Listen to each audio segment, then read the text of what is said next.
All right, joining me on this week's episode, I've got the one and only Tim Brown with the Bearded Uplander. Tim, how are we doing today? Not bad. How you doing? Excellent, man. Excellent, dude. We were just talking. It is pretty pleasant for this time of year compared to what we're normally having to deal with. The humidity's relatively low, or at least, I mean, it feels that way because the temps are good. But like you were saying, it's gorgeous hopefully out. August doesn't bite us because I'm just scared. Scared of what that's going to be. I mean, Yep. we should know that it's going to be hot in August, but if we can get just some days of hot weather would be fine. We don't need anything crazy. Right. And Yeah. we definitely don't. It could keep raining like once a week would be absolutely fantastic. Oh, for sure. Yeah. You guys got dumped on yesterday, didn't you? Yes, we did. Yeah. Absolutely pounded. Yeah. It's been a wild week so far, but it's been good. Hopefully though, like if we get that heat, hopefully it stays in August and doesn't extend into September, October and beyond like we've had in years past there. And I know you're running dogs and the heat can definitely play a factor on them. And I'm not sure what it does on the birds, but hey, that's part of why I've got you on here is because I'm a bit of an upland novice here. Okay. But you know, dude, I've been following you for a while and you were put in contact with our mutual buddy, Mr. Kent Boucher. And I wanted to get you on and pick your brain about kind of what summer looks like from an upland perspective. You know, like I've learned a ton from folks like Kent and just following along with you and even other buddies of mine who have gotten me into a couple. Usually it's like I'm good for one or two pheasant hunts a year with my buddy and his German short hair, and just the appreciation that I have for when you try something new and it's like another layer's been stripped away from an ecosystem or the outdoors, and you start to pick up on the little nuances and stuff that you may have just walked past or overlooked and everything. So I'm excited to be learning from you here. Before we dive in here and everything, can you tell us a little bit about kind of who you are and what you do and how you got started with the Bearded Uplander? Yeah, so I used to live in Eastern Iowa. I'm originally from Eastern Iowa, and in the 90s, it was, you know, there was a ton of CRP on the ground. There was literally there was birds everywhere. I mean, we were rivaling South Dakota for harvest numbers in Iowa, and I was actually talking. Good? It was that good. It really, honestly, was that good. But you're talking, Holy smokes. you know, the peak of the CRP program when it was at its peak was like late 90s, and then that's when everybody's ground started coming out. So that whole stretch from the mid 80s to the late 90s was, I mean, there was millions of acres, and they were big blocks of CRP. We're talking like 80 acres, 160 acres, 220. You know, sometimes there was a whole section that was CRP because it was, I mean, the farmer was making money, and you know, it's kind of like the corn prices are now. It was paying the bills. So it was just, when you have the habitat on the ground, as you know, and everybody that listens knows, your numbers are going to skyrocket. They're just going to skyrocket. And they were skyrocketing for everything. Deer, turkey, everything was booming with that CRP program.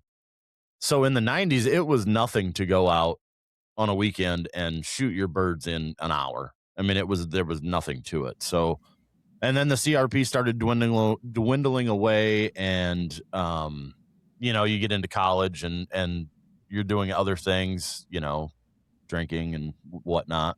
So then you just kind of lose it a little bit. But we would go every year, you know, during the holidays and stuff like that. And then the bird numbers just plummeted from a real bad winter, and there was no cover in Eastern Iowa.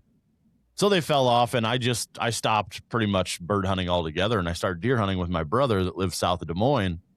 And I would go over there and we would deer hunt and bow hunt. And I was just, I can't sit in a tree stand. I just cannot sit still long enough to shoot a deer and enjoy it. I mean, I enjoy shooting deer, but it just wasn't for me. And then, so I met a buddy that was from Northwest Iowa, and I came up here with him the first year would have been like 2006. And we just annihilated pheasants, and it was the last weekend. So it was like supposed to be the hardest weekend of the year. Right. And we just mopped them up, and I'm like, okay, that's it. I'm done. This is what I want to do. And so the next year I got Gus, which was my German wire hair, my first dog that I ever owned. And I started going more and more, and then we would go out to the Pure National Grasslands in South Dakota. We'd go to the um out to western South Dakota to go after grouse. And I just fell in love with it again. And that's all I wanted to do. And then 10 years ago, I got the opportunity to move up to Northwest Iowa to, my job was I could go pretty much wherever I wanted. And I've been up here ever since. And now I go to nine, I think counted them last night, like 9 different states. Like every year I'll go to those states, and it's been a blast. I mean, that dog revitalized everything inside of me to go bird hunting again. I mean, at 6 months old, he was pointing birds, retrieving birds, and as he's bringing, but the first weekend that we hunted in 2007, he was 6 months old. He pointed a bird. I shot it. He went, picked it up, come back, and as he's coming back, he points another bird, and my buddy shot that one, and he's over there trying to pick up both of them at the same time in his mouth, you know. So, that dog, he hunted 13 years and he lived 15. Holy And yeah, smokes. yeah, he was the one that saved my life. There's no doubt about it. What a Yep. So, run. no, dude. Yeah. And I mean, he was a machine. And then I got Rue, which was his niece. And she was more of a companion dog. She really wasn't, she just, if she wanted to hunt, she would do it and she'd do it really well. But where she really excelled was out on the prairie, like in the short grass stuff for grouse. And so we would go out there every year. And then I started going to North Dakota and we'd go up there. And then I got Mac, who's my German short hair, who he once Gus was on his downward slope. That's when I got Mac, and Mac kind of took the reins and has been that way for the last 6 years. And then Ansel, his little brother, which is from a different litter, is another dog that I have now. So I've got 2 short hairs left now. And one, I don't know if I'm gonna get a wire hair next, or I don't know. I'm really wanting a wire hair out of, it would be Gus's line. I'm really wanting one out of him, but Mhm. or out of that line, but it just depends if she can get pregnant or not. So we're just kind of in limbo. But yeah, so Sure. that's kind of where I'm at to now, before everything has gotten crazy with life the way it is right now. So Yeah. the Yeah. the whole bearded uplander thing has extremely blown up to crazy levels. So it's been a lot of fun. That's awesome, dude. How did that Yeah. start? Like, what inspired the Bearded Uplander? It was him. It was Gus. Was It was, we would go, and then I'm like, okay, I actually, when I started growing a beard, it was because I lost a bet. We had a bet that we were on a goose hunt, and it was whoever shot the most, or whoever shot the least amount of geese on the weekend that we were there, had to leave their beard for a full year, and you couldn't trim it or nothing, right? I lost. So I had to wait till my birthday, which would have been in April. And this was in September. So it was a good, 8 months worth of growth, and it was miserable. It just looked Mhm. terrible. And then I trimmed it up, and I'm like, well, I think we're just going to keep it. And I've kept it ever since. And that's how the name come about. And then Gus he's a wire hair, so he's got a beard anyway. Sure. So it kind of went that way. And then, yeah, the social media thing, I think it's because I'm just kind of real and honest and put everything out there. Like literally, I put everything out there, and I think people can connect to it a lot. Especially like a lot of the older guys. I mean, there's a lot of older guys that like are haters and trolls and whatnot, but a lot of the older guys are like, I really love watching your videos because it's the way that we used to do it, and it's the way that I remember it, and I can, they like, I get something out of it because it makes me feel like I'm going back in time. Because Right. my dogs hold to flush. So that's the big gripe a lot of people have, or the big fight that a lot of dog guys have, or if it's not pointed to shot, then they don't like it. Everybody's got their own way of hunting, and my way is they point to the flush, and then when the bird flies up, they're released and they can go after the bird. Which we don't have any cripples. We don't lose birds because my dogs are There, if you watch some of the videos, you'll see Mac looking up, watching the bird as I'm getting ready to shoot it. So he's right on it every single time. Right. So that's the way I like to hunt wild birds because, I mean, as you know, wild birds can do literally whatever they want, and it's not like it's going to be a textbook. This is how it's going to be every time, you know? Right. So, Absolutely. Well, I yeah. think that authenticity piece, I mean, that's what everyone in this day and age has been looking for, right? I mean, that's what helped get THP off the ground and everything is because it's like, oh, they're out here making mistakes just like everybody else. Like it might not be perfect. It might not be, seemingly scripted like some of the other stuff Yeah. that's out there and the other content there, but that stuff's boring. Once you've seen one of them, you've seen them all. And, Uh, people yeah. want no hunt's the same, right? Like you're going to have those things that trip you up and that, make you scratch your head and you're like, huh, that shouldn't have happened, but it sure did. So we got lucky there or, just crazy stuff that makes you Yep. learn and people want to learn along with you. That's Yeah, really, it really cool. happens a lot with turkeys, doesn't it? Yeah. Oh, Like yeah. like, they're the dumbest, smartest bird that's ever been alive, you know? They can't figure out a woven wire fence, but they can see you from a quarter mile away, and they bust you, but they Yep. can't figure out a fence that's got a gate hole 5 feet away from them. They can't figure out how to get through it. Yep. Yeah. Exactly. I think what did Yeah. Doug Dern posted something funny this spring. It was like turkey. I'm going to butcher the whatever word he used, but it's like turkeys aren't smart, they're particular or something like that, or It's precarious, something like it's that. And I was it's like, yeah, so pretty true. much. It's If they could smell, we'd probably be screwed. I mean, oh, we'd be honestly. screwed. Yep, Yeah, dude. if If they had all the senses of a deer with their eyesight, we would be just you wouldn't kill one. There'd be no way yep, to kill one. exactly. Just like that. If squirrels were the size of bears, we'd all be dead. Like Yeah, that ain't no kidding. That ain't no kidding. I was sitting at my buddy's house last night in Omaha just before we were going to the College World Series, and his squirrels in his yard throw stuff at him. As he's yeah. sitting on his deck, they throw stuff at him. I'm like, you little, give me a pellet gun. Because he's got two short hairs too, and I'm like, let them dogs go. Let them get them. Yep. Dude, I had one yesterday when it was dumping rain. I saw one run across the yard with like still half a corn cob, like with kernels on it from the fall. And I'm like, where the hell did you keep that? Like, Yeah. how is there still corn on that cob? This makes no sense right now. I don't know what you did with it, but Yeah. apparently they've got the memory to remember where they buried him, I guess. Yeah. I got a ground squirrel in my garden that he's probably not going to make it through the rest of the day because he killed one of my pepper plants. He chewed it up. I'm like, okay, you're probably not going to make it the rest of the day. Yep. Little target practice is needed. Just Absolutely. just leave my stuff alone and you'll be fine. Don't want to mess with you, but just leave my stuff alone and you'd be Yep. fine. I give you Exact. bird seed. I don't know why you need to go mess with my garden, you know? Yep. Exactly. Yeah. That's funny, dude. Yeah. So you mentioned you've had several bird dogs and stuff and kind of a little bit of overlap and everything and transition over the course of all their lives and everything. What does that look like when you bring in a puppy or a younger dog that kind of, you mentioned Matt kind of took the reins and everything. Like, what does that transition look like as you're trying to get the torch passed a little bit? Sure. So like when I got Mac, Gus was getting cherry picked on hunts that he wanted to go on or that he would go on because he couldn't really go through like the thick switchgrass, big blue stem stuff. He couldn't really get through it that well. And if he did, he was I mean, he was really wiped out.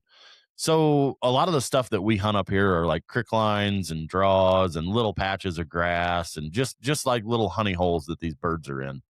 And I would hunt him with Gus all the time. He would every time we would hunt together, he would go just to learn the ropes because Gus would have been, oh, I'm trying to think how old he was when I got Mac.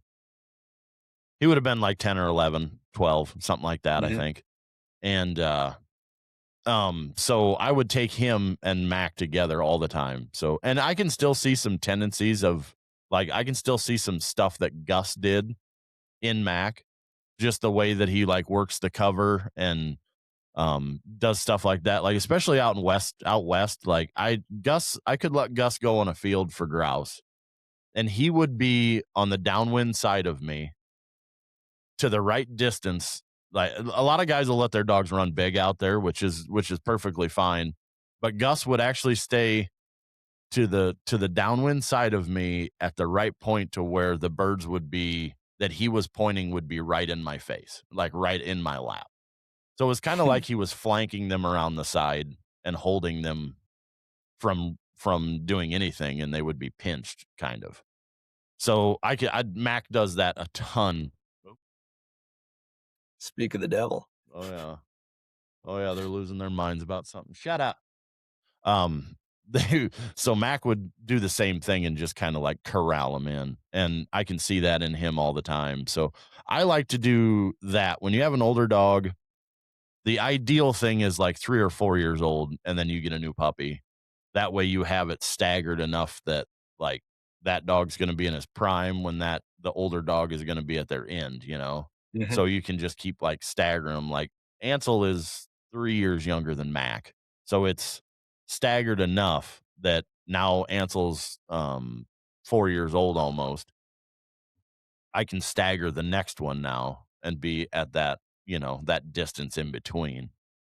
So that's what a lot of people like to do, and that's what I like to do. And 3 dogs for me is the max. Like I'm three's good. That's it. I don't want any more in the Sure. house. I don't know how people do it with like 7, 8 dogs. I don't know. Especially Right. short hairs. That's a lot of It's a lot of legs. That's energy. a lot Yeah. of energy. Yeah. Thank God mine are couch potatoes when they come in the house usually. So, Mhm. but that's the other thing, you just go get your exercise in the morning as early as possible in the summer. Swimming's really big. Um, and, just try to maintain a little bit to wear them down a little bit. Sure. And that's one thing that people mistake a lot. And that's why a lot of short hairs and high energy dogs that are hunting dogs get, given up and put into pounds and stuff like that because people don't understand they need exercise, they need stimulation, they need all of that, or it's your house is going to be destroyed, or something's not going to be good because they need entertained pretty much. Yeah. And that's where a lot of people, and the same thing, like when you're the one thing that I can tell people if they're looking for a dog, look for a dog that fits your lifestyle. There's bird dogs that will fit your lifestyle all the way through. If you're one that doesn't do a whole lot and just want to go on the weekends, there's dogs that can facilitate that. If you've got high energy and you're going all the time, there's dogs that'll do that. You just have to pick the right dog. And there's a lot of people out there that can help you with that. You just need to ask. Don't do it just because it's the fad thing to do and everybody's got a short hair now, so I got to get a short hair. Well, sometimes that doesn't work. Right. Find a breeder that is a well versed breeder, or not versed, but a well known breeder that knows what he's doing, or her knows what they're doing, and with that breed that you're interested in, and then talk to them and see if it fits your lifestyle. Because a lot of the breeders that I know of, they don't want that dog to go to somewhere that the dog's going to end up coming back.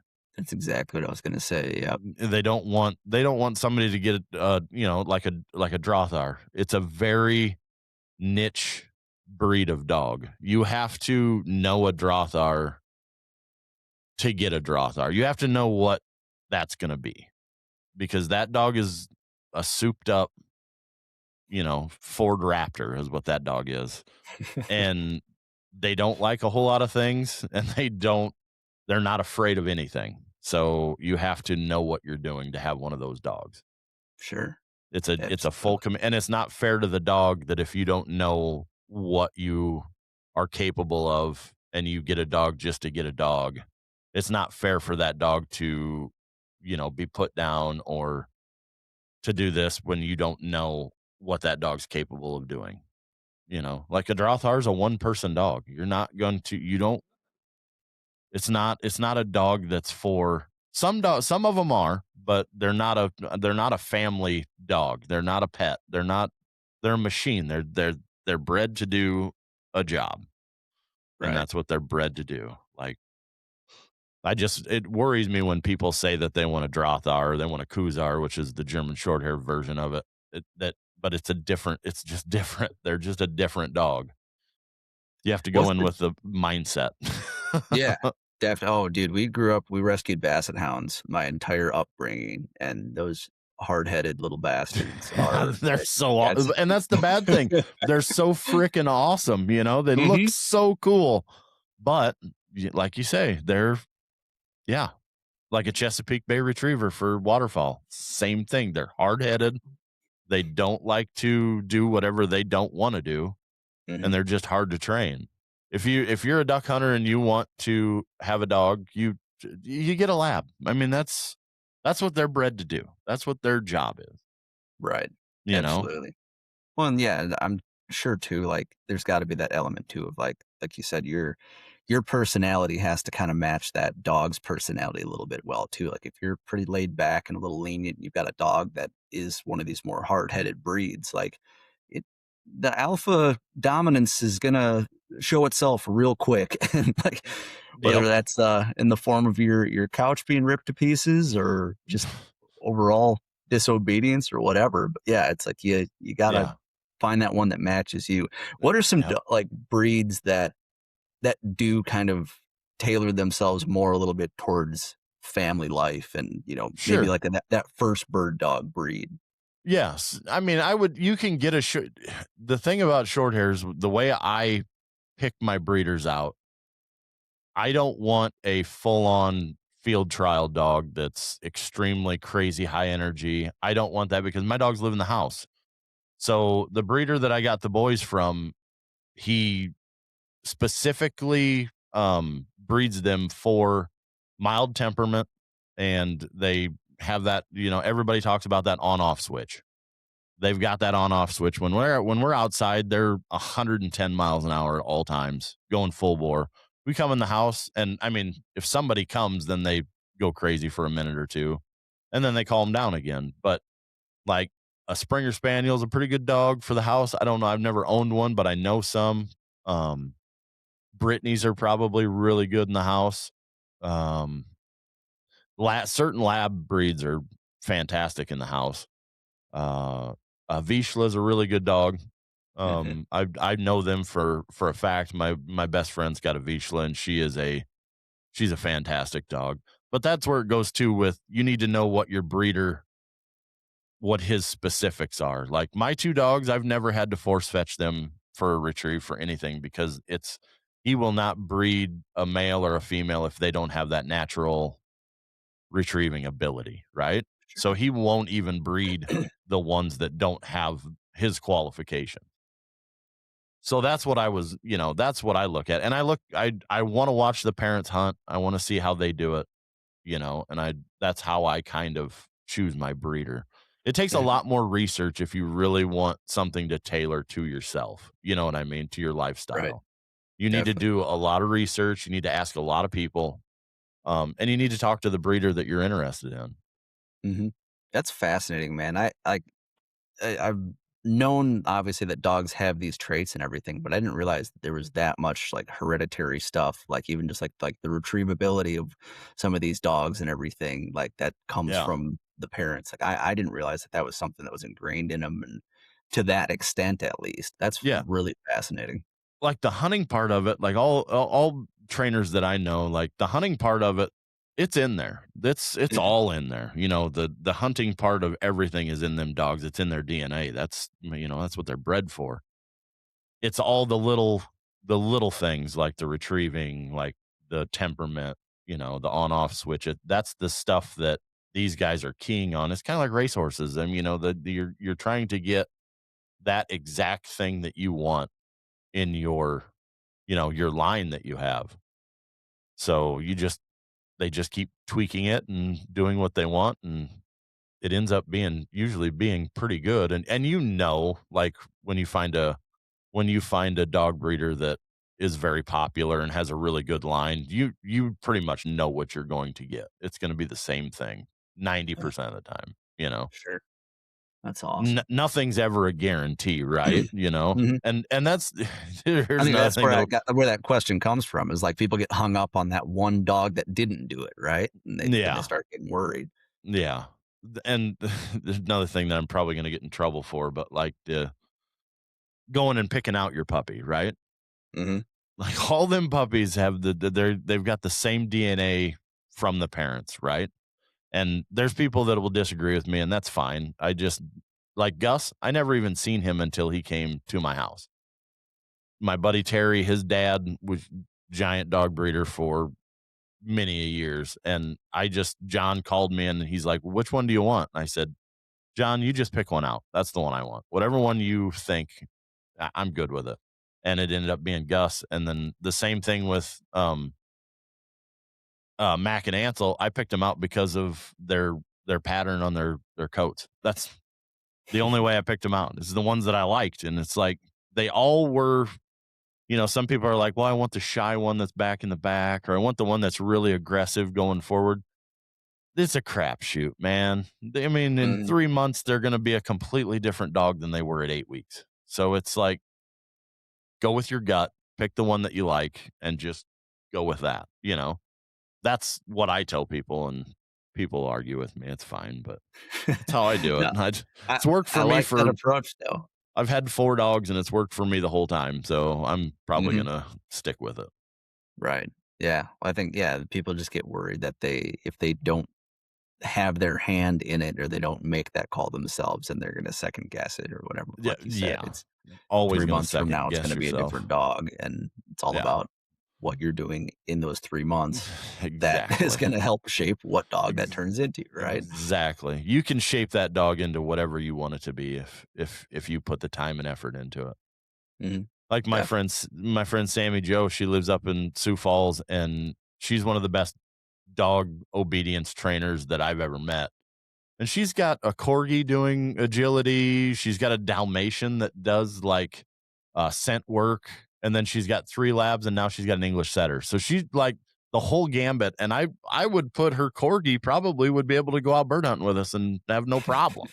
It's they're just so well mannered dogs that and she puts so much effort into it. It's insane how much effort she puts into her dogs. And then she's got client dogs too that she does all this work with them. And yeah, her dogs, we were at Pheasant Fest last year, and I was like, I didn't take Mac with me because he was going through some health issues and stuff. And her dogs were there, and they were at the Eukanuba booth, and they sat on their places the entire time they were there. And then they come over to my booth, and they got in my dog box and they just sat in there. They were fine. They didn't have a care in the world. Yep.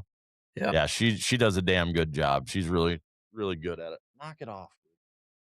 She needs to take this one and put him through the ringer is what she needs to do.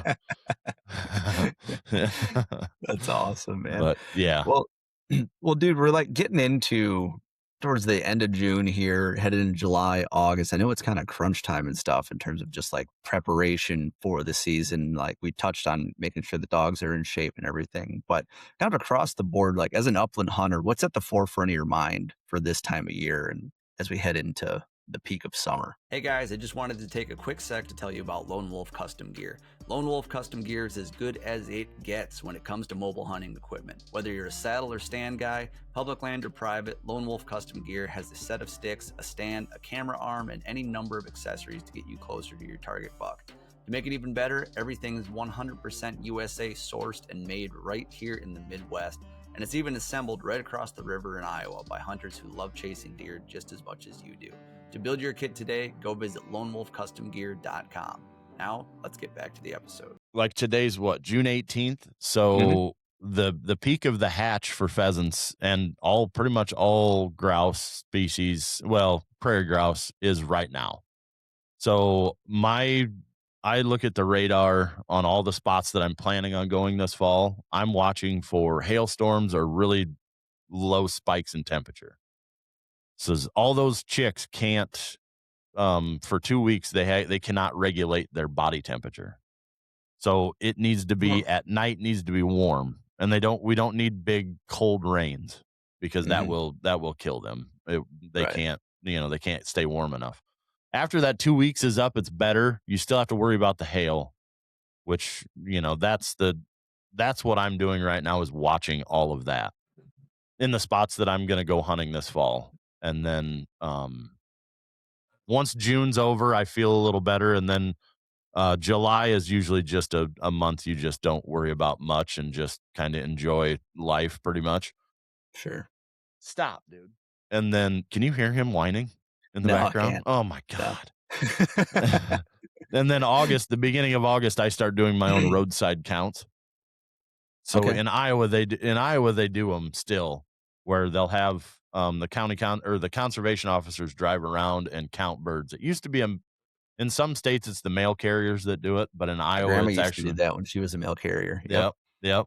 So in Iowa, it's the conservation officers. They'll drive around and they have a route that they do. So when I first moved up here, I made my own route. It's a 20-mile route that I take, and I'll go the first through the 10th. I'll go every day, no matter what, in the morning, and drive that 20-mile route. And then I keep track of everything. I keep track of adults. I keep track of chicks, brood sizes. I usually just keep track of the big ones. Like I'll circle it, and say it's all in one brood, the number that I have down there. And Mhm. then I just get an average for the season and what, the numbers are. And you can tell from when the state drops their numbers and what my numbers are. I don't think that they do get an accurate count, but I don't think that they go through as detailed as I do, really. I mean, I go and I make sure all the chicks are that they fly out of the ditch, right? I don't know Sure. if they do that every time, but my numbers are always a little bit different than theirs, but it's pretty close. Like if there's been a few times where it's like legitimately 6, 7 birds a mile, to where those are like a 30-mile route and they'll see 29 birds. So I mean, it's a little bit different, but it's not, you know what I mean? So they count all the birds Right. in the route and I break it down by the mile. But Sure. yeah, so that's what I do in August. And then after August is over is when we really start getting crazy on planning the season. Even though this year we have a giveaway that we're doing. Migra Ammunition and I got together and we're doing a giveaway for 3 hunts. I think it ends next week or the week after. So you can get in it. It's free to enter. Um, we're going to Utah. We're going to go to Wyoming to hunt sage grouse. We're going to Utah to hunt blues and rough grouse. We're going to Wyoming to hunt sage grouse, and then we're going to South Dakota to hunt pheasants and prairie grouse. So each one has a different winner, and then we've got a whole prize pack of stuff that each winner wins, and it's insanity. You get a gunner dog kennel with the gunner dog bowls. You get a case of Migra ammunition. You get a Franke LX over under shotgun. You get a choice Whew. of 12 or 20 gauge, right? You get a deck system for your truck, retriever fuel for your dogs, Williams Knife Company, Yeti's involved, turtle box. You get a turtle box. You get a Onyx year subscription. Yeah, it's just absolutely insanity, Holy this crap, package, dude. right? So it's gonna be a fun deal, and we're gonna video it, and we're gonna have it on YouTube and all that stuff. So Mhm. it's gonna be a lot of fun. And then hopefully there's gonna be a few surprises on the way of some people that are gonna come hunt with us if schedules all work out. And hopefully it'll be really cool. And that's the thing that this Beyond the Point thing is. Like that's what my podcast is called, Beyond the Point, the one that I just Mhm. launched not too long ago. Such a That's what great it's name. about, isn't it? Such a I'm good pretty name. proud of that one. I'm pretty proud of that one, actually. I thought that we had some that was like we were spitballing ideas and it was we were going to do something with the flush, and I'm like, no, we can't do that because my There's friends the that have the flush, I don't that we just don't want to get too close to what theirs is, right? So I got to thinking and I'm like, this is supposed to be about experiences and camaraderie and traditions and stuff like that. I said, why don't we just go beyond the point? It's like a double, whatever you want to call that thing, whatever the word Mhm. play is, right? So, like, whatever that means beyond just the pointing and shooting of the bird. And that's what I want to showcase on a lot of stuff. For sure. Because Mm. you can go out there and film, I mean, which 90% of my social media is me just the dogs on point, a bird flushing and me shooting, right? It's Mhm. what everybody wants to see on there, but like if you get like a half hour story involved in that, Yeah, I think it makes it that much better. Like, that's what the flush does, and they do such a good job of telling the story and have meaning behind it, and it just yeah, that's the route that I wanna take. Right. Yeah. Absolutely. Well, that's like, I mean, that's the coolest part of, I mean, my limited upland experience that I've found though is like, it's it's unlike any other type of hunting in that you can have a full conversation, similar to a duck blind, but I'm like you, I don't like really sitting still in one spot No. for too terribly long. I like covering ground and like you're covering ground. So it's like you're going for a hike, you're chatting with your buddies, you're seeing awesome stuff. You get to watch the dogs work. Like there's so much, it's such a full experience when you're walking behind the dogs and whether Yeah. you're just picking up a bunch of hens or whatever it is, like it's still like that little rush that you get there. Oh, I yeah. mean, it's like, I don't wanna say it's like the fishing of hunting, but like a little bit, like it's like you can You have that social aspect of it and like cover ground and just do all that. It's super, super cool. It's just Yeah, honestly, it is like you're actually if you, like, go out to the grasslands, you're actually fishing for those birds because, I mean, it's 120,000 acres. Mhm. It is a giant chunk of ground, and you just learn from hunting them how to find them in that sea of grass, and that's the other like you just said, like, you walk out there and you think that you're gonna walk over the crest of this hill, and there should be, like, 50,000 buffalo standing there, right? Right. So that's the stuff that keeps me going. Everybody sees nothing, right? They just see, like, grass, Yep. but there's so much more to that place out there that and people just kind of drive by it and think it's just desolate, but it is just one of the most amazing places on the earth. I wish more people cared about it as much as like a lot of us do because it's dwindling away very quickly and I don't know how to stop it is the bad Right. thing, you Yeah. know? Well, it's like we've seen with this public land sell-off stuff. It's like if any of the people who are in favor of selling them off were to go to these places, they'd never in a million years wanna get rid of them. Yeah, I Like, wish you have to experience it. I'm tell you right now, I wish I had Elon Musk's money because there wouldn't be a politician that would be backing any of this stuff. Mhm. Yeah, I would make sure that they would, if they want to do it the other way, I would make sure that they would not be reelected. And I hope Yep. everybody in Utah makes sure that Mike Lee is not reelected. Right. It's just absolutely ridiculous. Like 99% of the country say leave it alone, and he just keeps trying to get it. I just hate to know how much money that dude's making off of companies that want that ground. Right. Yeah. It's Disgusting. It's disgusting. yeah, absolutely. And I won't But I won't I won't no. hold back. Like, I won't hold back on any of that stuff no matter what, if anybody says, "Well, you probably should lay off." No, I'm not No. going to. No. No, because once they're gone, they're gone, They're gonna and yeah, there's no getting them back. And there's as soon it's a as you start the snowball rolling, it's just gonna create the precedent and get bigger. yep, it's a proven fact that once something gets taken away, the government is never gonna let you have it back. They're not. Mhm. It's not gonna happen.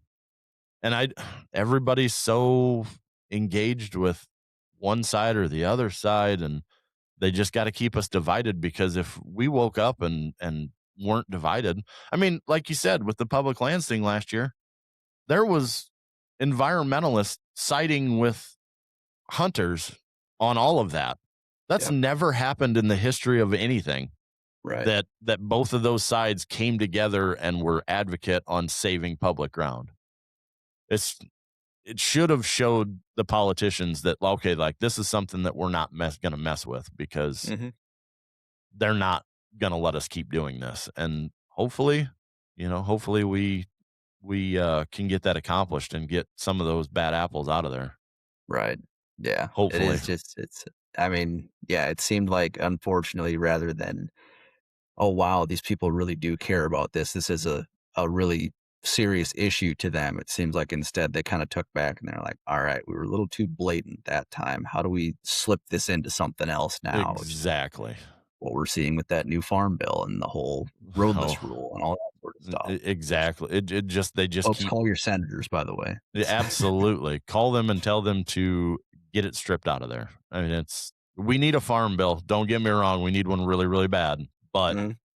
It needs to be by itself. It needs to just be the farm bill. Quit trying to put all this pork and whatever the hell else you want to call it in there, Right. and just stick to getting it the way it needs to be.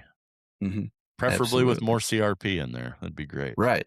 Well, that's a perfect segue. I mean, because you started this conversation, you're talking about the heyday of the CRP era back in the '90s and everything, and, like, as we obviously need farming's in trouble right now, like, it needs significant help, as do public lands, as does habitat, as does, all this stuff, and, we're sitting here talking as 2 hunters who are avid outdoorsmen and, really, really care about these places. Not everybody does, though. Like, is there any way, or, like, how do you see, I guess, like, a balance being struck between agriculture and conservation and that kinda stuff? I mean, I know a big part of it's just like, we have to incentivize it, right? And give the Yeah. farmers a reason, and that's probably why the CRP, I'm assuming, reading between the lines, was in its heyday in the '90s, is because it actually paid something that was worthwhile, right? And then Yeah. after they couldn't break even with just CRP, they had to turn it over to cropland, right? Like, Yep. I guess, what do you see? What are some of the main issues that you're seeing, just in trying to strike that balance? I think it has to do with more education because Mhm, okay, so we were talking about this the other day too. Like back in the 40s and 50s, the guys that lived back then, like our great grandparents, they put the terraces in, they put the wooded fence lines in for a reason.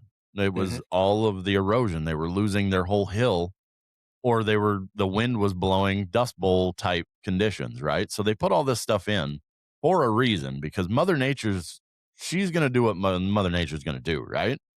You're going to have drought years that are bad, but if you take every little thing off of that dirt to where she can move, she can move mountains if she wants to. You're just opening that up and you're losing all of your good organic matter soil to where I mean, like, we have to find the balance of doing the right thing over doing extra profit, if that makes any sense. Like, we need to yep, go to the regenerative, you have, let's just say in a 220-acre farm, you have 40 acres that is losing you money. This precision ag push that everybody's doing, like you have 40 acres that's losing you money. If we put that into a program, which tax dollars pay for, which should be happy for everybody, you're going to get better water quality because that's our big issue in Iowa, right? You're going to have better water quality. You're going to have habitat for guys like us, which is great. And you're going to have a profit off of that ground. You're going to make the money no matter what. You don't even have to touch it. Don't have to mow it. You don't have to do anything to it. It's just there, right? And then you farm the good stuff and leave the bad stuff. That mhm, if we can educate some farmers in doing that, and I've got a few friends up here that are actually implementing that now. And in 5 years, I think they're going to see the bottom line is going to be closer to where they need to be, to where they're not going to be worried about corn being at $5 or it's being at $6. You know what I mean? They're not going to worry right, about that increment because they're making that back up on the ground that they're not using. I mean, they're not driving on it, they're not tilling it, they're not doing anything to it, so that all that extra input is not being affected. The only problem is the um corn and soybean companies and the chemical companies and the fertilizer companies don't want that because they can't get more money out of the farmer to put that stuff on those acres. right, So they lobby for that to where like Pheasants Forever and everybody else is lobbying the other way.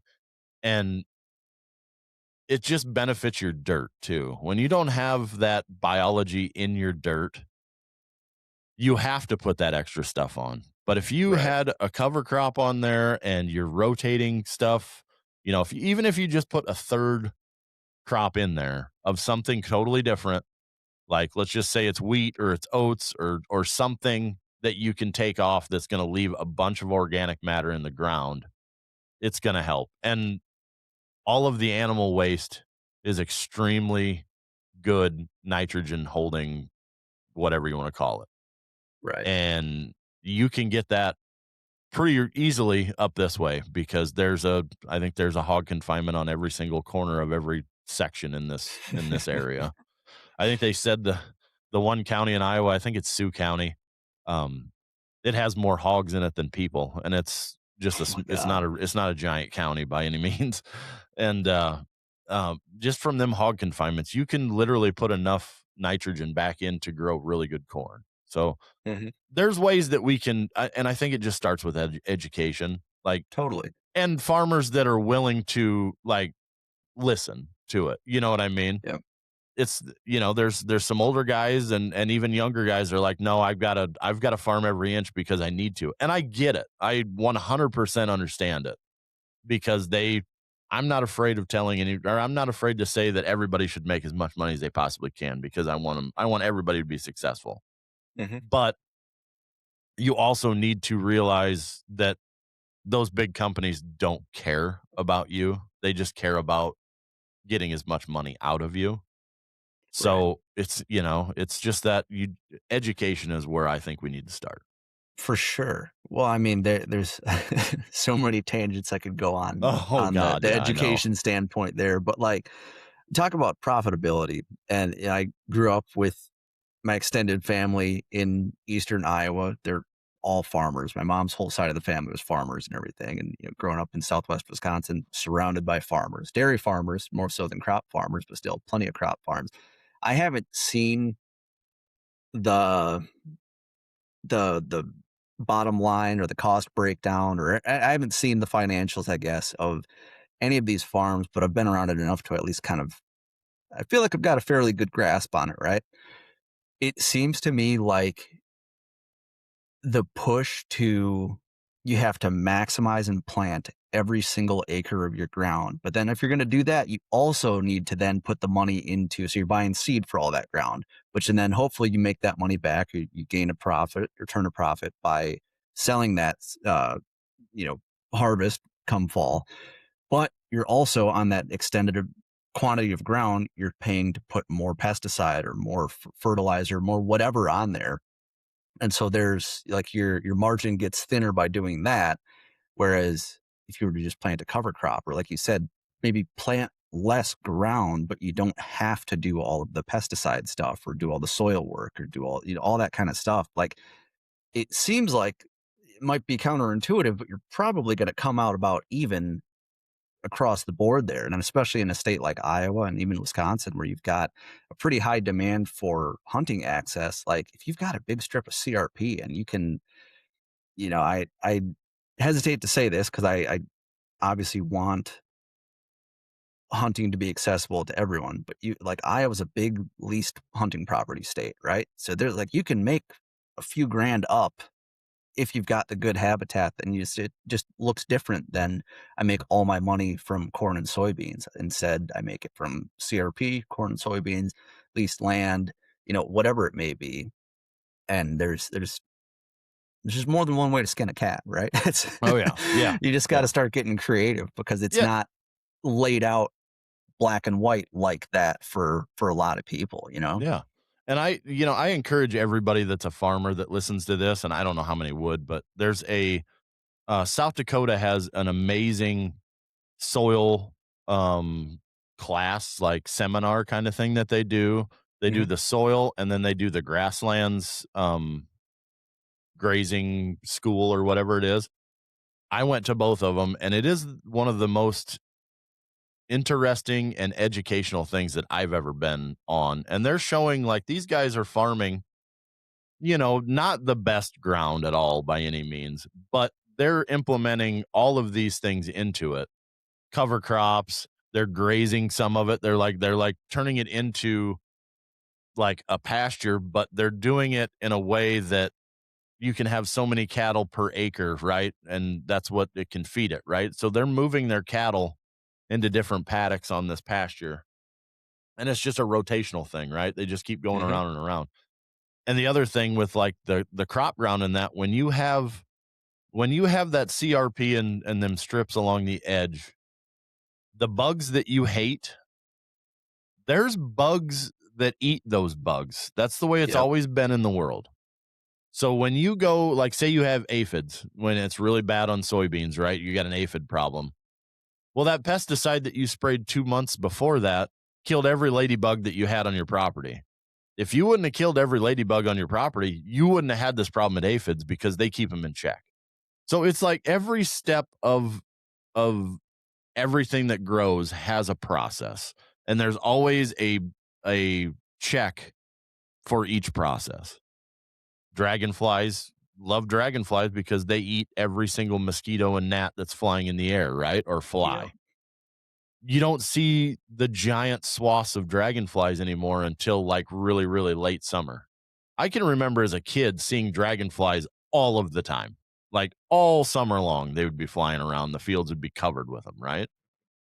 But when you spray everything, it's if you would just spray when the bad stuff's there, I can see it. But if you would just let the bugs eat the bugs, it would be so much better. And that's what that Mhm. CRP strip around that crop field would probably do for you. You would be surprised how many less bugs you would have that are eating your crop when it needs to not be eaten, you know? Totally. It just it Absolutely. it makes sense to me, and I'm not educated on the whole thing. Like, I just know what I see when I go out Mhm. and study on my own, really. Yeah. Well, that's the thing, though, is it's not profitable to Exactly, say and that, right? it There's just sucks because I want my friends that are farmers to make as much money as they possibly can, but I also want them to think about the future. Mhm. Think about what's gonna happen in 100 years. Right. If we don't figure out a water thing, we're not gonna be in good shape at all, No, not one bit. and, it just we have to think about the future and think about our kids and grandkids and stuff like that over how much money we can possibly make as fast as we can possibly make it. Right. You know, Exactly. you don't need to I don't want to tell anybody what they need to do, but if I was farming, I would not want to just go buy a new piece of equipment every single year. I would just not want to do that.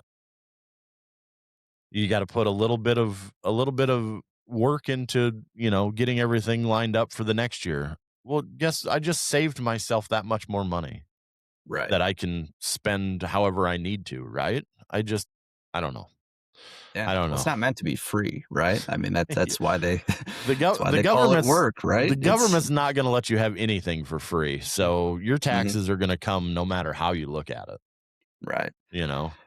The But thing that always ate away at me at the on the education front too is, I went to public school and I didn't learn about the North American model of conservation, which Doug's already set me straight on this once. So sorry, I'm bringing it back up, Doug. But like, I haven't, like, I didn't hear about or learn about the North American model of conservation or about CRP or about soil health or about anything like that until after I finished college, or I guess was in college, like later years of college and stuff like that. Like, it wasn't until then that I even knew about like the importance of soil quality and how it traps carbon and like the environmental impacts of, why prairie is better than planting trees for certain applications and if we want clean air and all that sort of stuff, and just how conservation can be used as a tool, or hunting can be used as a tool in conservation, all that sort of stuff.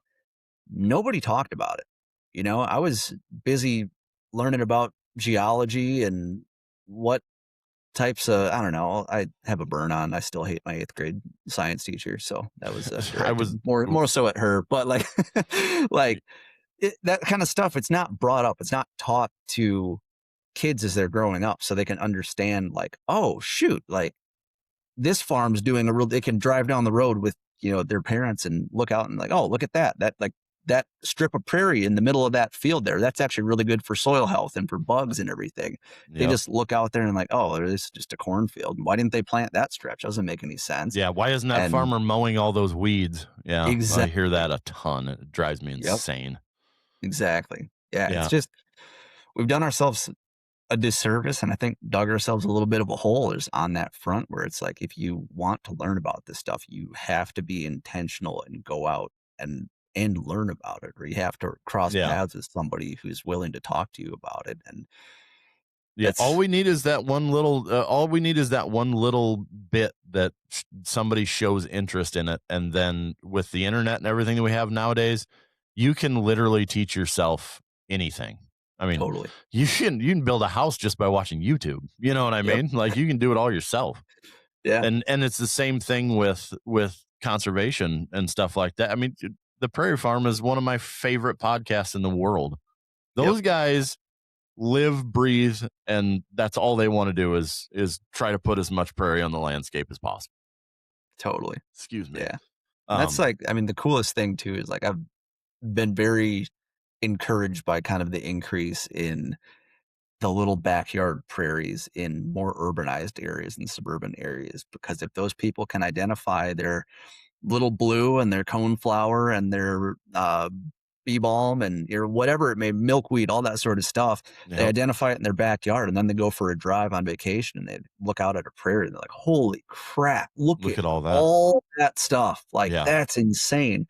And just slowly starting to instill that, I don't know, Yep. prairie prairie's I big right now and I love it. I just recorded a podcast the other day with our local, not my local, but some friends that have a county conservation department.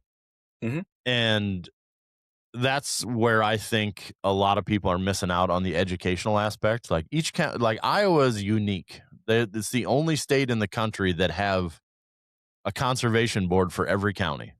Right. And they've got workers that are maintaining all of the county ground. There's a naturalist, almost not all of them have a naturalist, but a lot of them have a naturalist that's doing all the education for schools. And I mean, it's, granted it's just a day or two or whatever, but it's something, right? Right. And they have, like that county has so many like classes and extra stuff that you can do to go learn about the prairie at it. And Hmm. that's what I would encourage all parents to get a hold of your like local conservation department, and or like if you're around a park or something like that, like a prairie place, they have educational stuff that you can do with your kids. I encourage everybody to go out and do that stuff because Totally. I'm blessed. I'm just north of the Los Hills here in western Iowa, and legitimately that ecosystem, the Los Hills, is the biggest remnant prairie in the whole state, and it's impressive. If nobody's, I mean, if you're from Iowa or you're from the surrounding states and you want to have a real true experience with prairie and public lands, you go to the Los Hills because it's amazing. It's the only place that you can find cactus and like prairie plants, and you might stumble across a rattlesnake here or there, but it's not very often. But they're Sure. there, so you just have to be aware. Is that the But one that also has a bison herd? yeah, so the Broken Kettle is That's what it was. Yeah. that's the largest intact um one piece of prairie in I think it's in the state. It's like Okay. 29 or 3,000 acres. And they've got a resident bison herd. And this is the other thing that's really crazy. Like up there, they're all fenced in, of course. They have to be. They've got, I don't know, it's 250, 300 bison, and they're all wild bison. They're from the herd that's out in um South Dakota at the park, or Yeah. Custer State Park. They're all from out there. You can notice the difference that 3,000 acres where them bison are. You look at that place and then you go across the road and look at what stuff that they haven't touched, what bison haven't touched, and it's all woody encroachment. It's all, there's a whole bunch of woods in there, but the other side is exactly what the Los Hills is supposed to look like. Sure. Everything's grass except for your spots of your draws where the trees are. But everything else is grass, and it's one of the most amazing drives there is. Hmm. It's an awesome place. If you ever get out this way, you need to go do it because it's Yeah. cool. It's Dude, it's on cool. the list. Yeah, we're It's thinking about cool. going up to Custer sometime this summer, maybe early September. If we Yep, do that, we might have to loop back down and definitely. Yeah, I mean, if you go across 20, you're gonna be 10 minutes from it, Right. and then hit 29. So you'd literally hit it on the way. Yeah. Yeah. It's awesome, dude. It really is.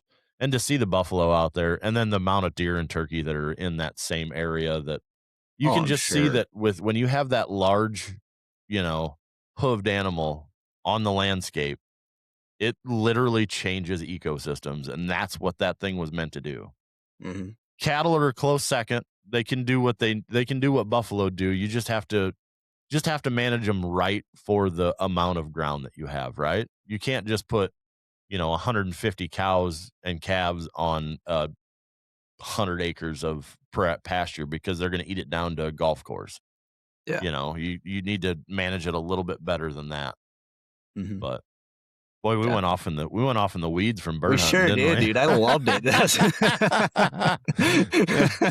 Yeah. That was awesome, dude. No, Yeah, I it just fires me up to talk about prairie more than anything, especially same, when you go dude, out and it's west.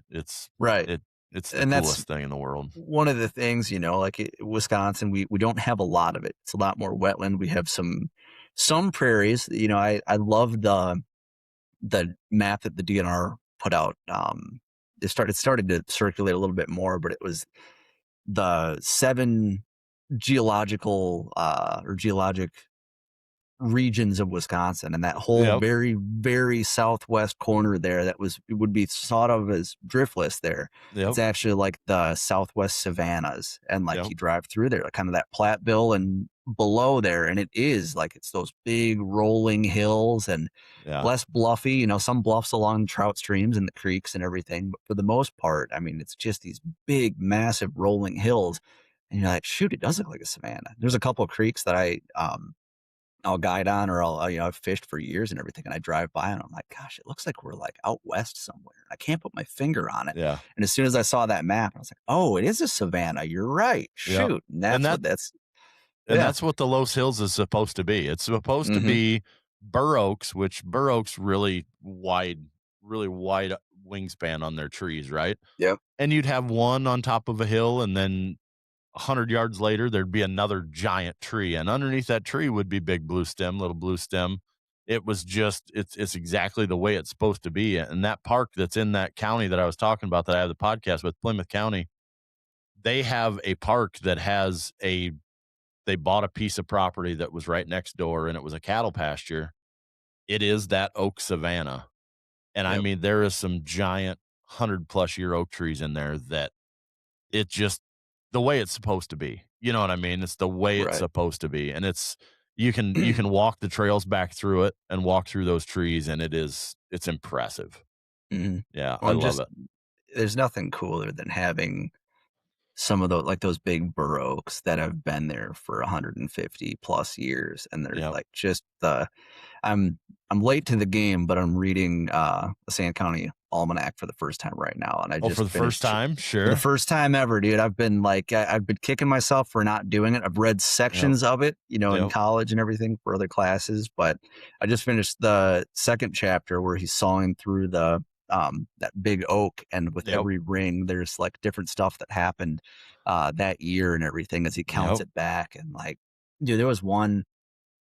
I think he said like some guys 2 guys on York Prairie shot like 253, or no, it was 155 prairie chickens in one day. And then in like a few years later, in like or before that, in like the 1890s, 3 guys went into Horicon Marsh and shot 253 blue-winged teal. It's like, holy, like I've never even seen 250 blue-winged teal or green-winged teal or whatever Yeah. they were. Like just when you hear accounts of that and what the landscape used to hold and how many, I mean, we've all obviously like the American bison's like a big one that we hear about through Meat Eater and all sorts of other outlets, but it's like this icon that used to be everywhere. And the fact that elk used to be all over the eastern US as well. And like Yep. we start trying to put ourselves back there and picture how different the habitat has to be to support that. And it's spooky Each how far we've gotten from it. Oh, yeah, and each animal served a purpose. Each animal Mhm. served a duty of what needed to be done there. Yep. because you got deer that are browsers, for the most part, and they'll eat grass too, but they kept some stuff down. The elk did the same thing, and the bison just had havoc on anything that was woody. They just destroyed it. So and then you have everything all the way down to the prairie chicken that literally fed every predator that was there. Because there would I can remember people talking about it um in books and such that I read that it was that they would like black out the sky with how many prairie chickens there were in Iowa. Really? In Iowa. Holy crap. Iowa was the spot for prairie chickens because they liked the tall grass and where the short grass met, right? Hmm. And that's now we have them so pushed back into South Dakota, and they're a bird that you can't, sage grouse are the same way where they cannot handle big amounts of disturbance. They need big open, wide open stuff. And where they're at now in the grasslands and in Nebraska is that's where they're at. I mean, that's the only place that they can be right now. When They're you so say they can't temperamental. handle big amounts of disturbance, do you mean just like they can't handle the pressure or the predation or whatever? Like what happens? No, They just keep moving out people. or what do you mean? They People? need Okay, they got need it. they need really large amounts of grass that they Hmm. can do their stuff in it. Now they go out and they feed like out in South Dakota. They'll go out and feed like in the sunflower fields or the crop fields that are there, but they need those giant chunks of grass to survive. And if they don't Sure, have them, then sharp tails are a little more adaptable. They can adapt a little bit more. They can fly a little farther and if they need to and do whatever they need to survive, but chickens can't. They can't sure. really do a whole lot. Right. That's Yeah. one of the things that just blows my mind is the amount of space that these birds need. Like something like Oh just my gosh.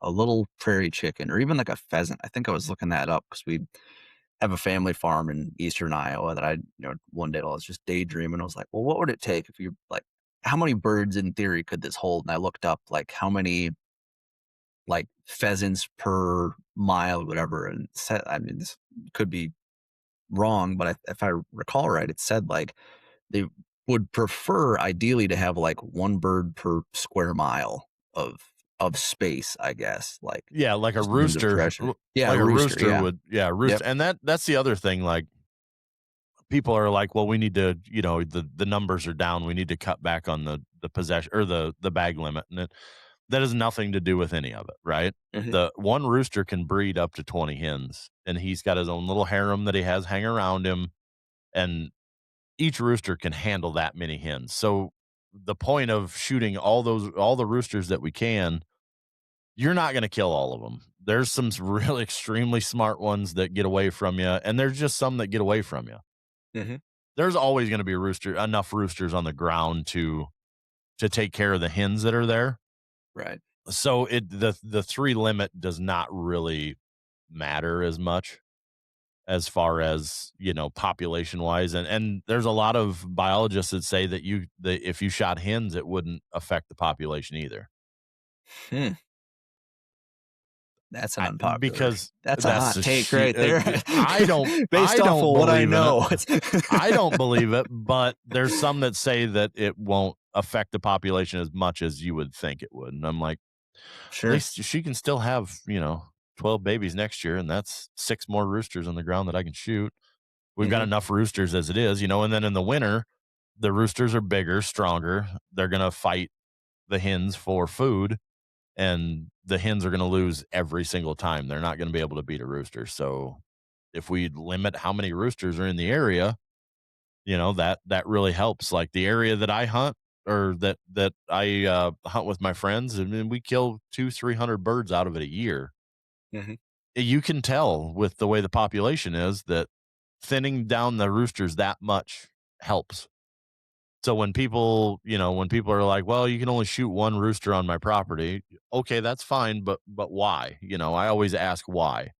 Well, there isn't that many of them. I'm like, there's enough roosters. You only need one or two on your farm and you're going to be fine. Right. They're not going to, you know, they're going to be able to do whatever they need to do. Hmm. And when one exactly. goes Something's gonna away, fill guess that space. yeah, when one goes away, Yep. guess what? That guy from the neighbor's gonna come right over because they've got an Mhm. excess, you know? Yep. So, Absolutely. Do you know if that like the county conservation thing, is that like a state funded program? Like, no, it's each county having or that's county funded, yep, interesting. yep. Huh, So the county supervisors elect a board, or they don't elect them, they create a conservation board. It's usually 5 people, sure, and those guys,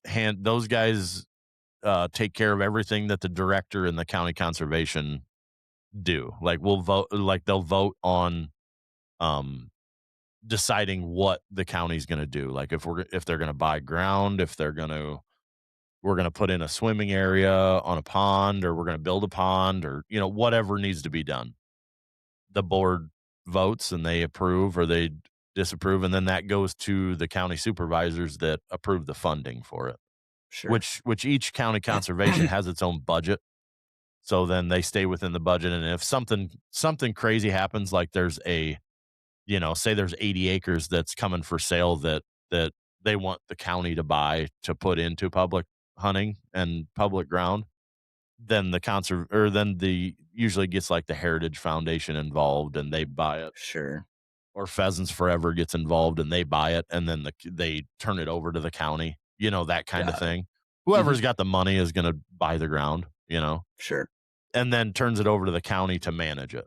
So that's how a lot Got of, it. like, up in Northwest Iowa, that's how a lot of the hunting, like the pheasant hunting stuff, and there's some really good public hunting stuff that you can go hunt. It's run by the county. So all of that is done through the board, Sure. conservation board, which Got it. is really good because you usually try to get five people from the county that are on different parts of the county, Mhm. from different sections to where it's different, Right. and it's all about conservation. Well, right, and it's nice too because 'cause you've got people who are living there that Yes. are in that area that understand it very intimately rather than just saying like, "Oh, like across the board as a state, we're gonna do this, we're gonna decide on Yeah. that." Yeah. Yeah, just makes the decision that much more informed. That's Yep. very, And very cool. yeah, the supervisors can always shoot it down, and then we got to Sure, go back to the drawing board, or they're like, we're not going to allocate all of the money. If you can find another way to get the money, then this is what we're going to commit to. See if you can find it somewhere else too, that kind of thing. sure. Yep, And if you've got really absolutely. good supervisors in your county, then, you know, like, we try to make sure that all of ours are, um, what do you want to call it? Conservation minded to Mhm, the most part, they're not anti, public ground kind of thing. sure, So, totally. and those are all elected, county elections and stuff like that. Okay, They're all elected by the people. got it, So, got it. yeah, That's super and that's cool. the only state that does that. Iowa's the Mhm, only state in the country that does that. right. Yeah, and I know Wisconsin, we've got the Conservation Congress, Yes. that Yep. votes on everything, but Yep. you know, in terms of Yeah. if we want more public, like you said, it has to go through the Pheasants Forever, the Ducks Unlimited, they're huge in Wisconsin, and Yep. in terms of purchasing power, I should say, I guess, Yep. and yeah, Yep. it's it's And very cool. a lot of people get on, like, Ducks Unlimited and Pheasants Forever for thinking that they're not keeping things local and doing stuff for the local parts.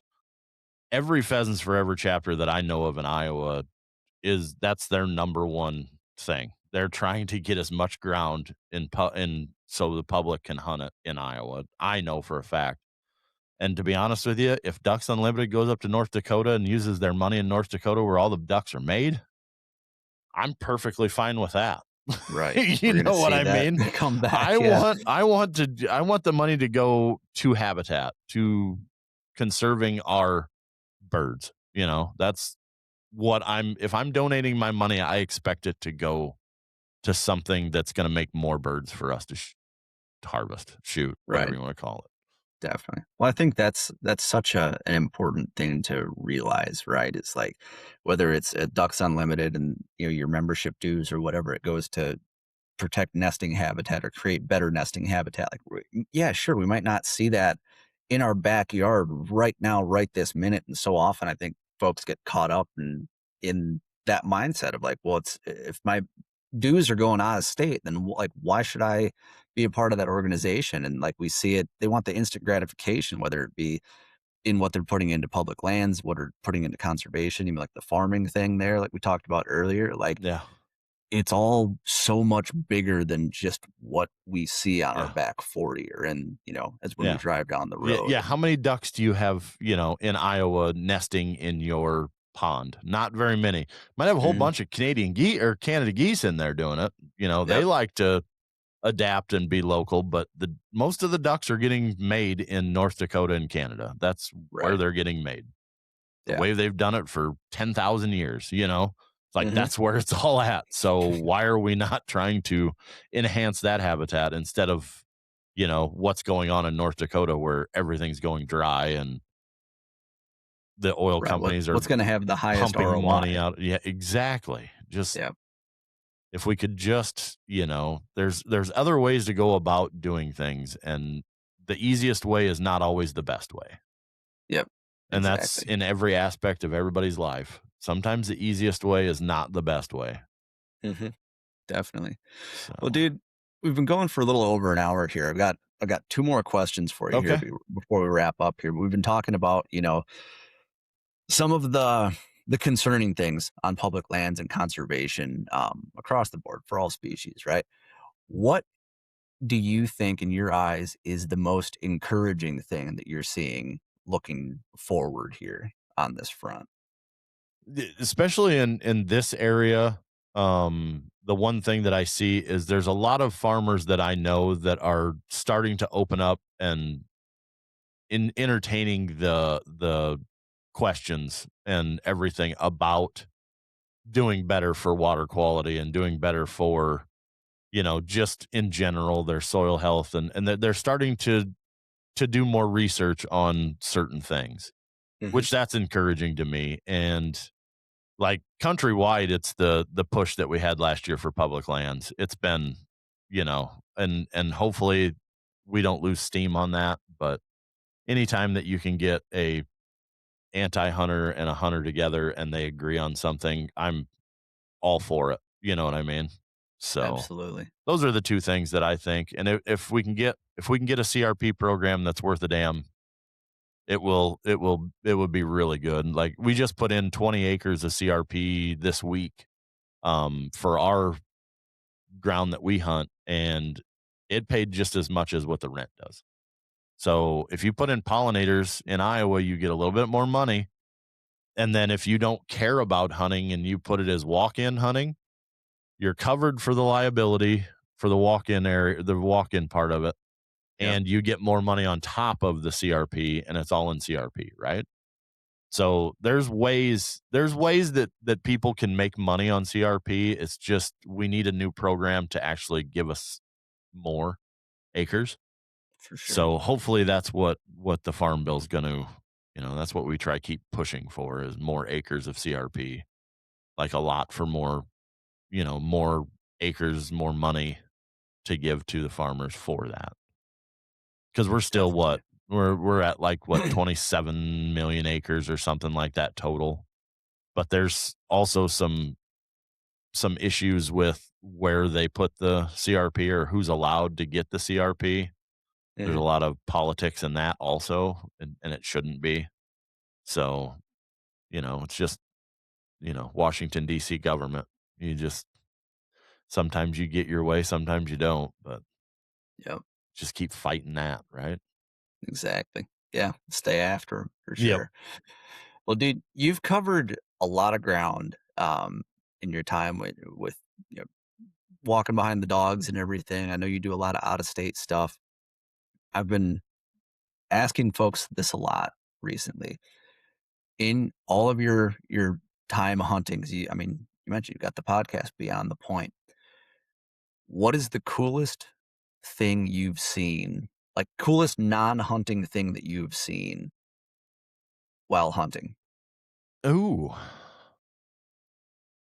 A couple things jump out to my mind. Last year I went to Utah and hunted up in the mountains, and just the scenery up there is hmm breathtaking. Like you can walk down a two-track road, and it just every single time you turn around and look, it is just the most beautiful thing you've ever seen, right? Um I would say that was probably a big one, and you just stop and kind of like, how the hell did I get, here? Like, what have I done in my life to deserve to be able to see this stuff? Where people that live in the city have no idea that this place is even here, and it like literally it changes your life when you go out and you see stuff that you've never seen before. And then my number one, well, there's two that are almost neck and neck. So where I spread Gus's ashes in the grasslands up on this hill, 360 degrees around, it's the tallest hill around. And it's all grasslands, and then you can see some crop fields mixed in, but it's just a really wild place that like it's the perfect place to be, like you can just sit there and just sit there for hours and just watch and just Mhm. enjoy it all.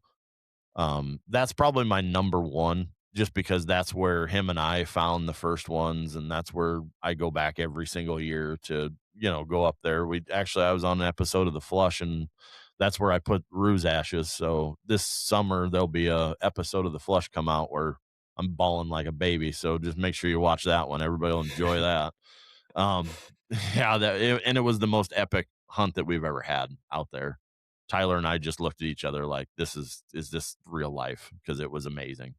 But Mhm. so that's probably my number one place. But number two or number one B would be there's a farm that I hunt in North Dakota that's right on the border. Like legitimately, I've tried to shoot a grouse that would land in Canada, so Mac would have to go get it to bring it back to me, right? Yep. And that's the spot where I sit and I'm like, what was this place 200 years ago? What was this Mhm. place in like the 1600s? What did it look like then? I'm sure it looked exactly the same way, only no fences and just nothing there. And it Right. is like you look into Saskatchewan and it is the exact same thing as you were sitting in, but it goes on for miles, just miles and miles of it. And, you just sit there and you're like, this shows you how like little and minuscule you really are. You know what I Yep. mean? Because One of those spots that makes you feel tiny. The North Dakota winter I don't know how people in the 1800s could even, make that work. The hardest, Right. toughest people in the world, right? But yeah, that's probably and the sunsets up there are just insanity. Mhm. Like we were talking earlier, some people see grass and it's not the same. It's just not. Right. Yeah. So that would be my 1A and 1B, and then Utah was unbelievable too. Totally. I Yeah. love it, dude. Oh That's yeah, dude. awesome. Yeah. Dude, I love hearing what areas or what things, trip people's trigger and just that weird kind of like you said, like Yeah. you start to feel minuscule and that you have those moments like you did in Utah where some circuit in your brain fizzles just a little bit and it's Yeah. like, ooh, like you get that little shiver, your hair stands up and it's like, man, Yeah. like you said, how did I get here? Yeah. And This this is just too cool. this spring hunting down in southern Missouri where my friends are, I sat there in a timber as turkeys were gobbling, and I'm looking at this mature white oak timber, and I'm like, this is one of the raddest things that I've ever seen in my life. Like it is, Iowa, we have multiflower rose, we have all this invasive stuff that goes through our timbers. Down there, no, it's just all hardwoods, and it's just the most gorgeous timber that you've ever seen. And I encourage everybody that goes out to just stop for a second and look around because it Mhm. is you only get one life, man. You only get one trip. So you need to go enjoy every bit of it as you can. Absolutely. Yeah, that's Dude, how I on that feel note, anyway. I couldn't agree more, dude. On that note, what do you got lined up for this fall? So we have that Beyond the Point thing that's going to be in September and October. Um, I did a sweepstakes giveaway that's going to be at the end of October in South Dakota. A nice lady won that one. She's going to bring her bird dogs out and go hunting with me in South Dakota for some prairie chickens. And then the Iowa opener is that's a big traditional thing that we do. We have a lot of guys, but we break up into groups and everybody comes back to the bunkhouse and we have a good time and go eat at a steakhouse. And, it's just our traditions that we've had, geez, for over a decade now. Mhm. And then, I don't know what else I'm going to do. don't know if I'm going to be able to get to North Dakota this year. My niece is getting married on North Dakota's pheasant opener, which that I'm not very happy about. She called me and she's like, Dad told me to call you and ask you if this is going to be a problem. And I'm like, what's the day? She said it and I'm like, ugh.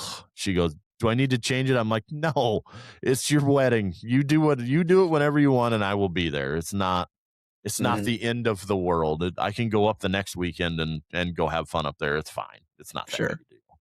Right. So, and then she asked me if, because I'm an ordained minister, so I got to marry him. So that, Oh, awesome. great. Yeah, that's really what I want to do too. But Yeah. so that's the only thing that like I have to do this non-hunting. So Mhm. I'm sure we'll go to Kansas, depending on. But like I said, it just all depends on what the weather is this month Right. in all these places. That's how I factor literally everything of my hunting year is what happens this month. Sure. Yep. That's awesome, dude. Yeah. Other than that, just kinda It's a go where blast. the I just, dude, go with the flow, man. I We love got it. some cool things coming with some partnerships and stuff like that. So Sweet. it'll be cool. I'm going to try to give back to the people as much as I can, Mhm. some discount codes and all that stuff. And just keep plugging away on what I do, put out stuff for Definitely. people to enjoy. Yeah. Well, dude, I'll be sure to I'll have you send me those links and everything so we can make sure those get dropped in the show notes here. Yeah. But I think before we're we wrap doing up I here, think dude. we're doing something too, aren't we? Well, I texted Kent just to make sure that we could talk about that, but I I don't do think we can think talk about it yet. not No, yet. I No, don't I but don't think so, but it's going to be pretty awesome. That's it's all I gonna can be say. epic. Yeah. Yeah, if Yeah. we can pull it off, it should be pretty freaking cool, dude. Because From the from the that's one you still have connections. to check the box run still, right? Yeah, oh Like yeah, that that the one's a first that one's a yeah. that one's a big one. That one's a big one. There isn't very many people that do that one. Mhm. So, Right. Dude, um, if we can pull that off, that's gonna be I got some pretty good unbelievable. connections on how we're gonna get it done. So I think Mhm. we're gonna be able to do it. The Heck only yeah. problem is when are we gonna be able to do it is the Right. other thing. It might be too late, but we'll still Eh, go. It'll be all right. yeah, We go exactly. We'll make we it go happen. trout fishing if we have to, right? True that. Exactly. Exactly. So yeah, that'll be Well, kind of fun, hopefully. definitely. Yeah, folks, stay tuned for more on that because yeah, I think Just we'll a be able to squeeze that in. We'll Yeah, find just some a little time. teaser. Just a little Yep. teaser for everybody. Yeah, Exactly. you Yeah. No, bet. I'm super excited for that hunt as well. And yeah, dude, before we wrap up though, where can folks go if they want to check out we've talked about, I mean, all your brands and your podcast and everything, but if Yep. folks want to follow along with you and everything that you're doing, where can you direct them to do so? You can either go on Instagram or Facebook, just the Bearded Uplander. You just search that, and you can Google search that, and it's going to come up for everything. I have a website too that I do some merch, and I was selling some sorghum food plot stuff, which that's over now. But yeah, the merch website, all that stuff, all the information's on all my social media stuff, and that Beyond the Point giveaway. If you go to my Instagram, it has the link on my Instagram to get in on that. I mean, I encourage everybody to do that because it's legitimately a free hunt in some of the coolest places in the world. So, Yeah, yeah, just absolutely. if you want to go to Utah, you might have some requirements to be able to hunt Utah. You got to Hmm. be able to scale some mountains a little bit. But if you win that and if you get drawn for that and you can't physically do it, you have the option to go the other ones. So, Sure. yeah. Awesome. So it's kind Dude, of nice that way. We're not that's gonna epic. yeah, it's gonna be pretty sweet. That's insane, dude. Yep. Not to mention your merch is badass. It's pretty sweet. That bird skull Yeah. t-shirt, dude, that Oh, the one thing's with the skull on it? with Yeah, the yeah. skull, yeah, dude, that's Yeah. I've been wanting so badly to, like, figure out a way to do, like bleach, like, a turkey skull and just, like, put it, just for solely for my own enjoyment, just 'cause who else has a turkey skull sitting on their desk, and Yeah. haven't been able to do it yet. I'm working on a Yeah. snapping turtle skull. We had one, Ooh. it's a PSA, folks, watch for turtles in the road, please, for Yeah. God's sake, this time of year, 'cause, Yeah. we had the big, big old snapper in our backyard who was trying to make a nest, and then I went out and took some photos of her. She left the nest. She didn't even lay or anything like that, but then later that evening, I got home and, she had been hit and was laying in the road in front of the house. So Oh, that that was a sucks. huge bummer, but gonna Yeah. try and clean that skull up and at least commemorate her, but Right. Yeah. The we'll turkey see. skull would be kinda cool. I mean, you can only keep so many fans. I mean, if you look Dude, at my right? if you look at my wall over there, it's freaking ridiculous, and, Yep. I have all the beards. I keep all the beards, but Mhm. and then I the one started that yanking.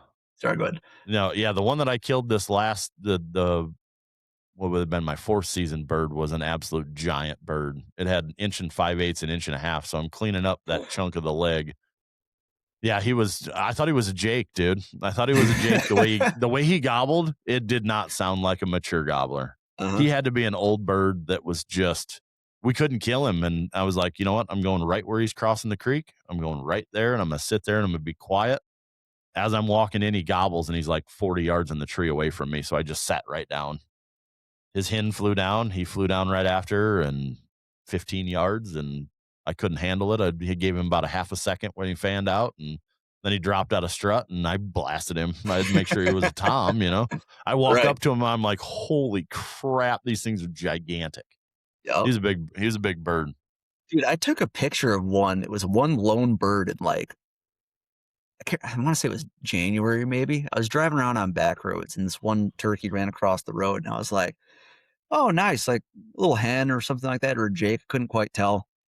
And it stopped just up on this ridge. There's pictures on my Instagram. This thing's got, like you said, maybe a beard. Like I thought it was a bearded hen or a jake or something. Just a stubby little thing, but just daggers on it. Like bigger spurs, like a longer spur than a beard. It was the weirdest thing I'd ever seen. But like he I stood wonder if there, he had like a beard rod or something like that. might have, yeah. But it was just like he stood up on there and he was totally like silhouetted and skylined on there. And I could just see these hooks sticking out. I was like, what the Yeah. hell? Like just They're crazy. they're weird animals too. Sometimes they just don't have them. Like my buddy killed one this year that did not have a beard. Didn't have a Mhm. single beard on him, but he had frickin' hooks on him. It's crazy. Huh. Weird. That's I so is mean, that there's legal then? 'Cause don't you have to shoot like a I think it's a bearded. male turkey though. I think Oh, it's a okay, sure, male okay, turkey. sure, for sure, Yeah. yeah. Got it, that's weird. That's It's just crazy. Yeah, I think they took the I don't know if you can shoot a hen in the spring anymore, even if she has a beard. I'm not sure in Iowa. I don't know. yeah, I'm not sure. I don't know. Might I'm have to so fall picky there on for mine that I don't like the kids that hunt with me, they get one Jake. That's it. If you're hunting with Mhm, me, you can shoot one Jake in your life and then you're done. Then it's got to be yep, a Tom the whole way. yep. And then we see a flock of 11 Jakes walk by like, "Oh, those guys are out causing trouble. That's all they're Yep, doing. They're just being menaces." But exactly. it's Yeah, 11 Toms that are going to be next year. So, exactly, yep. yeah. The woods are gonna be singing next That's spring. right. It'll be That's perfect. right. It's But awesome. Well, dude, all this right, has been dude. fantastic, man. I can't thank you enough for your time and for, just an awesome Absolutely. conversation, dude. This was a pleasure. This was, for folks listening, this is literally the first time Tim and I have Yeah. spoken aside from, Yeah. like, what, 5 minutes before we hit record, but no, Yep. dude, this has been fantastic, man. Thank you so much for your time, and, I look forward to hopefully getting out together for our little project this fall, No, but until then, we're man, gonna for sure. All right, enjoy the buddy. summer and, good luck this fall, dude. Yep. Thanks.